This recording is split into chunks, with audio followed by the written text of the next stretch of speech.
Everyone to a brand new TV show spoiler review here at Max Talks Movies. My name is Max Innenberg. Today, I am giving my full spoiler review of Maul, Shadow Lord, the new Star Wars short on Disney Plus. This is my spoiler breakdown of episodes 3 and 4, was just released on Monday morning. So welcome back, everyone, to Max Talks Movies. My name is Max Innenberg. We're talking Maul, Shadow Lord today. So again, before I get into this video, full spoilers ahead for episodes 3 and 4 for Maul Shadow Lord. So if you've not watched those two episodes, the third episode is 22 minutes with credits. The fourth episode is 23 minutes with credits, so it's really around 20 each.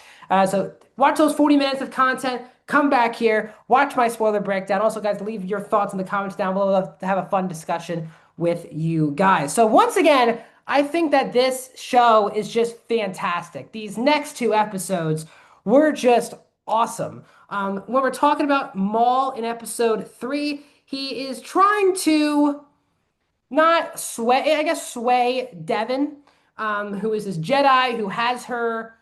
She was kind of taught on who Maul was and what he stands for. And I think the reason why Maul is one of the most interesting characters in Star Wars is that he's really the perfect middle ground person as pertains to his ideals of both the Sith, the Jedi. When he was explaining to Devin when they were having that tea, like they did in Mandalore with Prey Vizsla back in Clone Wars, he was basically describing how both of them were kind of being played with. The Jedi were told to be the protectors of the Republic and protectors of the world, and the fact that they then became criminals and a sought after criminal people to kill post Revenge of the Sith. And then Maul, he was played by Sidious to get to his ultimate goal of Vader. And the fact that that same person was working both sides of it. Maul has very complex, yes, at times flawed, but very complex ideals on how he sees the people around him.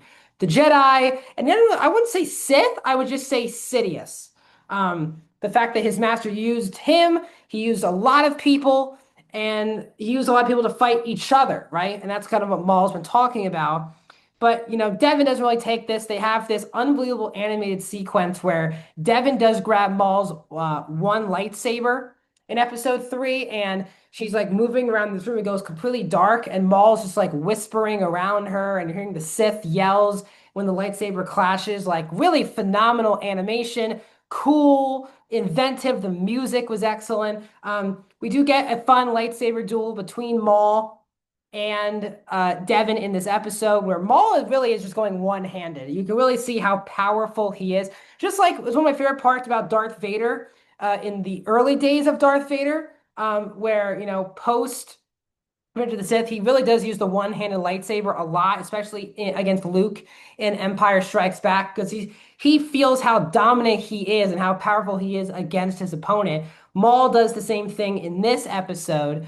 But Devin kind of breaks away, and Maul lets her kind of retreat because he finds out with her having the Sith lightsaber, and it told him that her name is Devin. So he lets her escape at this point. And at the same time, in episode 3, really throughout both episodes, we have Wagner Moura's character of Lawson, who is trying to do everything he can not to involve the Empire. So in episode 3, I believe we learned from his droid, who's voiced by Richard Ayoade, Two Boots, that his wife, his ex-wife, works for the Empire. So clearly that was a key separation factor for the two of them. And I don't know if that she would be overseeing this invasion of Janix, but he feels such disdain for the Empire. I'm really fascinated when he realized maybe she was working for the Empire, or maybe it was like at the time of Revenge of the Sith, and she chose one way and he chose the other way. But you can tell that he is not pro-Empire. So that's why Devin's master, Iko Diodaki, I hope I'm saying his name right, voiced by Dennis Haysbert, Master Diodaki went up to him and actually was talking to him. And the reason why he allowed him to get the information was because he realized that he was not going to bring the Empire, Lawson was not going to bring the Empire to Janix. So Devin reunites with Diodaki. Maul at this point is trying to go after the Pikes. using Vario. And there was a really cool disguise at the beginning of episode 4 where there's a Zabarak killing all these pikes, and Vario does the blaster, and you're like, oh my God, Maul just got captured. But it was all a trick, and Maul uses the same move that Kylo used in Last Jedi with the open lightsaber, with the Force, slicing the pike down the middle, just like Kylo sliced Snoke. And it was such a cool sequence there. So Maul now controls the Pikes. He enlists the top military person of the Pikes to run the Pike Syndicate, but he says, "You answer to me." So Maul's now trying to get back in control of things. Killing, Nicodemus dying at the hands of Vario in episode 1, and now we're having the Pike leader also die here in this episode. So Maul's beginning to knock, and also he has Vario under his control. So he's starting to really put things in his favor. But everything kind of builds up to, and also earlier, I forget it was episode 3 or 4, but Lawson does show up to his son's sporting event, but then also leaves again in the middle of it. But beginning of episode 4, Diodaki, with the help of Devin, send Lawson the location of Maul. It's just this abandoned location. I think it was like section 14 something. And Two Boots was demoted to not being in the field after his incident in episode 3, but he was like, all right, perfect. We can go now talk to the Empire and bring them in. And Lawson shuts him down before he leaves to go for the mission. So we get this conversation between Lawson and a hologram version of Maul at the sighting. And Maul says, I'll give you a truce. You let me work through here. And because we both don't want the Empire showing up, but you let me, I won't cause any harm to any of your civilians, but you let me run what I'm doing here. And Lawson says, nope, you got to surrender. Then obviously Maul's right there. But we have a battle between, Maul's goons and the police officers. And then you have the battle between Maul and 2 Jedi, which of course is very reminiscent of his battle with Obi-Wan and Qui-Gon in Phantom Menace. Looks like he really pierces Diodaki in the fight, but of course he doesn't. He spares Devin, who, as Maul was explaining, it was really good to see where Diodaki and Maul are basically explaining their point of views. Where Maul says, "You're just begging to survive. Like you were once these Jedi Knights of the Republic, who you swore to protect everyone, and now you're begging to survive." And he has a different version of survival. Because really, that is who Maul is. Maul is a survivor. He's not picking particular sides. He really hates both sides, both the Jedi and the Sith at this point, and really Sidious. But he is a survivor. That's how he makes it through Clone Wars, into Solo, into here, into Rebels. Like he is just a true galaxy survivor. And I think Devin took some information from there. He spares her.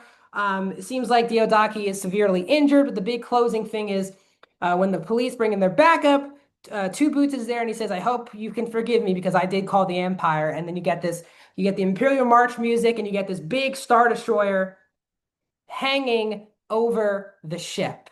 So that's how we end things. I was actually shocked it only took 4 of the 10 episodes in to already get the Empire on Janix. I'm sure we're going to get some Inquisitors probably coming in next episode. As I said last week, I do think we're going to get a Darth Vader Maul lightsaber battle, if not this season, next season, because again, in Rebels, Maul was really terrified of Vader. And you wouldn't think Maul would just be terrified of Vader the first time he sees him in Rebels. There's probably been an inkling. So maybe the Empire, it'll be Inquisitors for the majority of the show, and then Vader maybe comes in towards the finale. But I am loving the show. The animation is gorgeous. I love that Maul's trying to create his new crime syndicate, the Shadow Collective again, while also trying to find a new apprentice and to overthrow Sidious. All of those things I really enjoy. The police detective element of the show I also think is really strong. So I think this has been an excellent start to the show. 4 episodes in, I'm honestly loving it. And it seems like unanimously from casual fans and from Star Wars fans, everyone is really enjoying Maul Shadow Lord. So what are you guys' thoughts on these 2 episodes? Let me know down in the comments. If you like my video, please hit that thumbs up button. Also, please subscribe. We're trying to get to 500 subscribers. Really mean a lot to subscribe. And I'll see you guys in another video very soon.